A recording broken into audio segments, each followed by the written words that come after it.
নমস্কাৰ সকলোকে। আজি ৰাতিপুৱা মাহী ফোনটো পাই মই সাৰ পালোঁ আৰু মাহীয়ে ক'লে কি ভাদ মাহৰ যিহেতু নাম লৈ আছে গোপিনীসকলে নামঘৰত, তাৰ কাৰণে পায়স বনাব দিছে। পায়সখিনি বনোৱাৰ দায়িত্ব আচলতে মোৰ পৰিছে। মাহী কিবা কামত পায়সখিনি বনাব নোৱাৰিলে, তাৰ কাৰণে কাজু কিচমিচ এনেকৈ তিয়াই কৰি ধুই ল'লোঁ আৰু লগতে চাউলখিনিওতো মই ৰাতিপুৱাই তিয়াই থৈছিলোঁ। আজি বৃহস্পতিবাৰ আৰু মাহীহঁতৰ নামঘৰত শৰাই দিছে। ইমান সৰহকৈ আজিলৈকে মই এনেকৈ পায়স বনাই পোৱা নাই।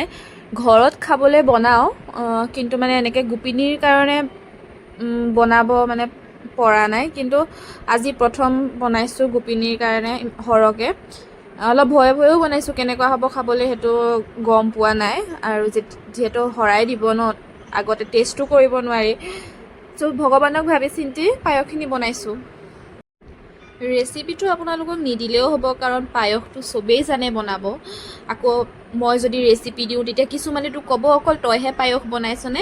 সেইটো আচলতে নহয়, মই প্ৰথম বনাইছোঁ কাৰণে মই ভিডিঅ'টো আপলোড দিলোঁ। আৰু যিহেতু মই মোৰ ব্লগত আজিলৈকে এনেকৈ ৰেগুলাৰ ভিডিঅ' দিয়া নাই, কালিৰ পৰা দিম বুলি ভাবিছোঁ। আৰু আপোনালোকে ভিডিঅ'বোৰ চাব, কেনেকুৱা হয় ক'ব ভিডিঅ'বোৰ, যাতে মই এনেকুৱা আৰু ভালকৈ ভিডিঅ' বনাব পাৰোঁ। মই ভাবিছোঁ ডেইলি ব্লগকে বনাওঁ, কাৰণ মই ঘৰত যি কৰোঁ যি নকৰোঁ, যিহেতু অকলে থাকোঁ, পাপা থাকে, পাপা অফিচ যায়গৈ, তো তাৰ কাৰণে মই ঘৰত ব'ৰ হৈ থাকোঁ।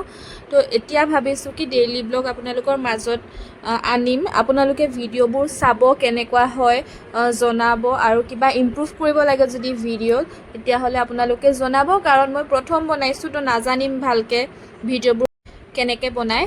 আৰু আপোনালোকে কমেণ্টতো ধুনীয়া ধুনীয়া কমেণ্টবোৰ দি যাব, আৰু তেতিয়াহে মোৰো ভাল লাগিব নেক্সট ভিডিঅ' বনাবলৈ। মোকতো মায়ে কৈয়ে থাকে ডেইলি ব্লগ বনা, ভিডিঅ' বনা কিবা, কিন্তু মোৰহে যি এলাহৰ কাৰণে মই ভিডিঅ' নবনাওঁ। আৰু মাৰ পৰা সেইটো কাৰণে মই গালিও খাওঁ কেতিয়াবা। সেইটো কাৰণে মই এতিয়া ভাবিছোঁ কি মই ডেইলি ব্লগ বনাম, আপোনালোকে ভিডিঅ'বোৰ চাব আৰু ধুনীয়া ধুনীয়া কমেণ্টবোৰ দি যাব, আৰু লগতে চেনেলটো ছাবস্ক্ৰাইব কৰিবলৈ নাপাহৰিব। আৰু পায়সখিনি মই এনেকৈ কথা কৈ পায়সখিনি বনোৱা এতিয়া হৈ যাবগৈ।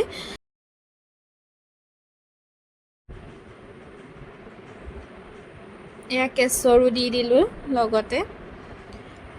এতিয়া হ'লেই আৰু অলপ উতল আহিবলৈ দিম, চাউলটো সিজিবলৈ দিম, তাৰপাছতে পায়স ৰেডি হৈ যাব।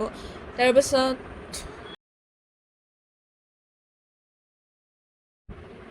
আৰু এয়া পায়সখিনি ৰেডি হৈ গৈছে, আৰু গোন্ধটো কিন্তু বহুত ধুনীয়া আহিছিলে। মিঠা কেনেকুৱা হৈছে সেইটো মই নাজানিম, কাৰণ মই খোৱা নাই।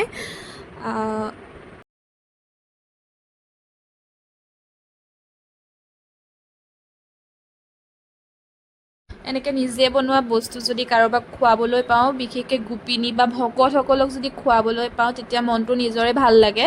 লাষ্টত আকৌ এবাৰ কৈ দিছোঁ, চেনেলটো ছাবস্ক্ৰাইব